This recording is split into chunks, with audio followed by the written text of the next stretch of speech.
Hello everyone, and welcome to Cyberkin Productions. Today I'm reviewing the online exclusive Fugitive Doctor and Tardis set. It retails for $39.99 and is only available on Character's website. So without further ado, let's jump into the review. Starting off with the box, it has a similar style to the recent B&M sets, but with some differences, the most notable being the angled front corner. The graphic style is the same as seen on the retail 14th Doctor Sonic, which is the 60th anniversary design. It's a very striking design with a blue vortexy look on most of the box, with the interjected starry space sections. The front of the box features the 60 Years Doctor Who logo on the angled edge, with the Fugitive Doctor info diamond just below it. The top right of the box features two info diamonds that state that you get the Fugitive Doctor with a blaster accessory, and that the set is in the 5.5-inch scale. At the bottom is the character online exclusive identification diamond, which is just above the Fugitive Doctor and Tardis text. The huge window at the front allows a nice look at the contents of the set and actually features a plastic protective window, which looks great. And considering this set is a bit on the expensive side, it's a very welcome addition. The left and right sides of the box are identical to one another, with them both featuring repeated information, a new info diamond that states the TARDIS has opening doors, and a large window. The back of the box is mostly repeated information, but does feature a large write-up about the Fugitive Doctor. The top features the 60 Years Doctor Who logo, while the bottom has lots of legal gobbledygook, as well as instructions for opening and closing the TARDIS doors. Opening up the box shows off the Vortex-inspired backdrop, as well as the TARDIS console room cutout, but more on that later. But that's enough about the box. Let's take a look at the Fugitive Doctor and TARDIS. So here is the Fugitive Doctor and her TARDIS, and they look really fantastic. This set is based on the Fugitive of the Jadoon episode.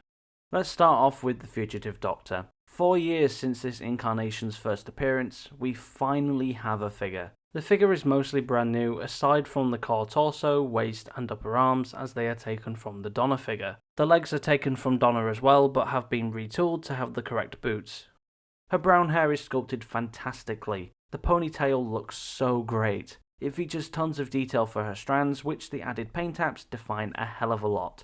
Like the hair, the face is sculpted fantastically as well, and has a great likeness of Jo Martin. It features detail for her laugh lines, cheekbones, and even her gold earrings. Like the 6th Doctor figure from last year, they've decided to colour the plastic instead of paint it on. I initially thought that this was a cost-cutting measure, but in fact it's to allow more of the sculpt detail to come through and not get lost under the paint. And it really does work. The detail comes through really well and just looks great. It looks 200 times better than the 6th Doctor, so I wonder if they've refined it since then.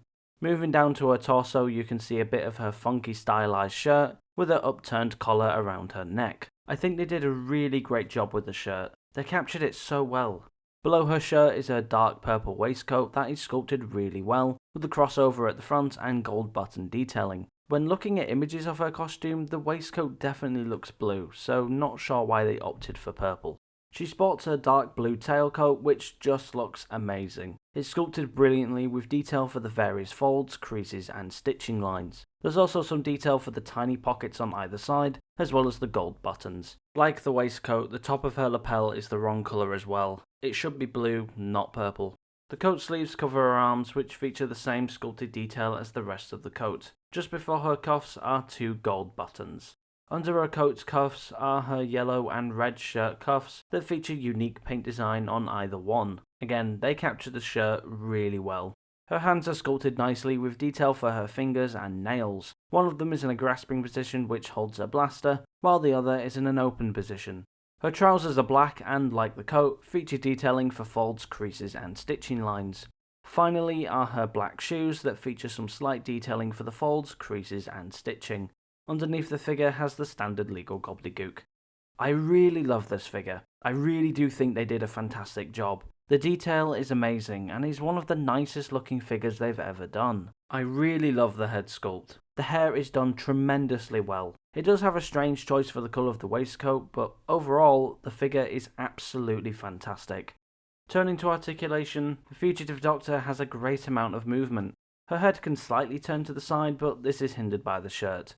There's a 360 degree turn on the shoulder, 360 degree twist on the upper arm, 90 degrees at the elbow, and a 360 degree twist on the wrist.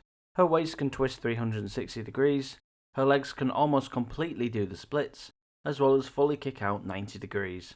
She has a 360-degree twist on the thigh, and a final 90-degree bend on the knee. Turning to her blaster accessory, and it's absolutely gorgeous. It's sculpted incredibly well and has some beautiful paint apps. They absolutely nailed the orange broken glass design on the sides. I think it's one of the nicest accessories they've ever made. It's just beautiful. The blaster can be placed into her right hand pretty easily and looks really good when positioned. It's also surprisingly stable in her hands as well, which isn't something I expected.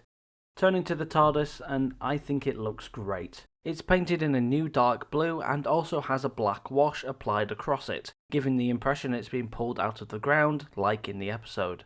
Throughout the entire Tardis, it features really great sculpted detail for wood knots and ridges that really gives the impression that this is a wooden box. The lantern is a brand new piece and looks really nice. It features a large blue dome top, a large clear central cylinder, and clear struts coming from the centre that are painted blue on the sides. The struts are only there for structural and moulding reasons, so they do look a little out of place, but I don't mind. The blue is meant to represent the blue sticks that hold up the top of the lamp. They did the best they could with it, and I think it looks fine. The lamp sits on a large raised squared section that is in the middle of the brand new slightly angled roof. The new roof is great. It's always appreciated when character goes that extra mile to make each TARDIS more accurate and unique to one another. I do think the wood detailing is a bit too big though, especially when compared to the rest of the TARDIS. The roof also has the small undercuts just above the signage, which is a really nice detail to include.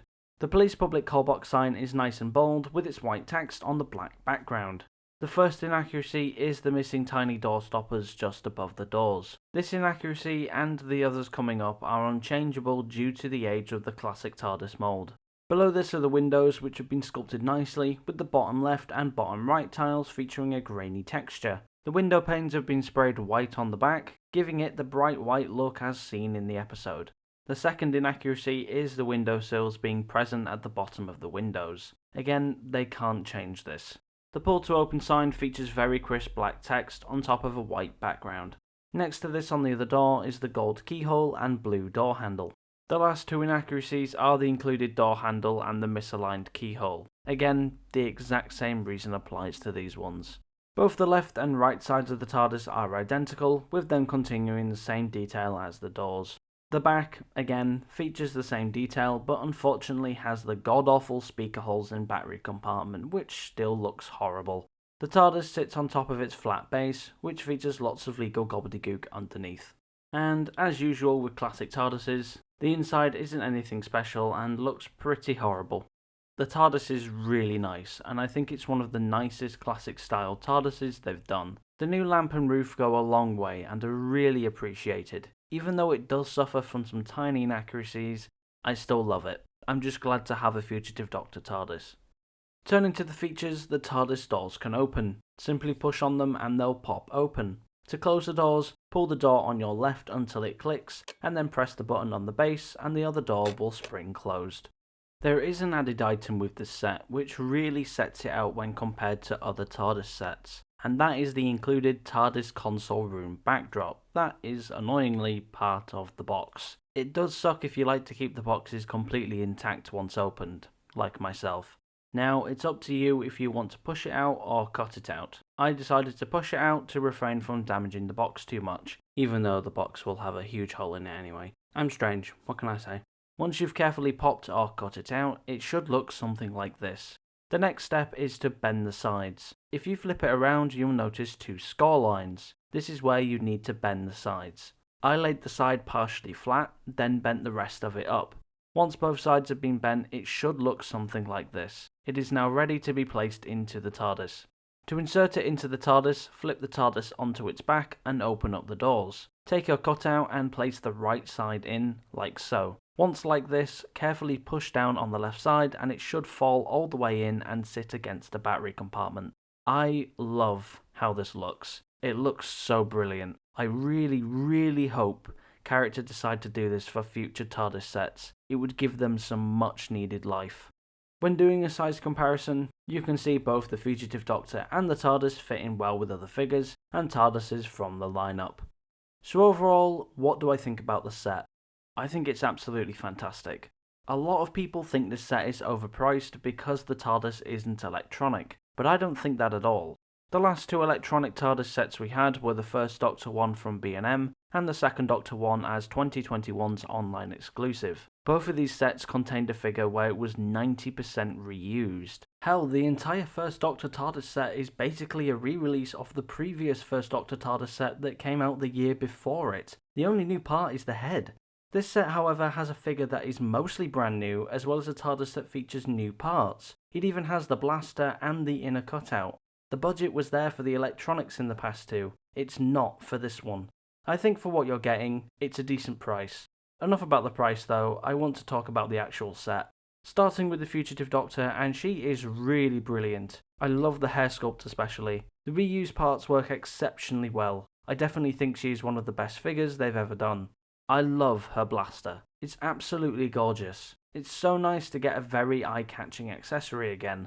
The TARDIS is really nice. The new lamp and roof are really nice additions and make this TARDIS very unique. I love when they do very unique and different TARDISes, rather than just removing one detail.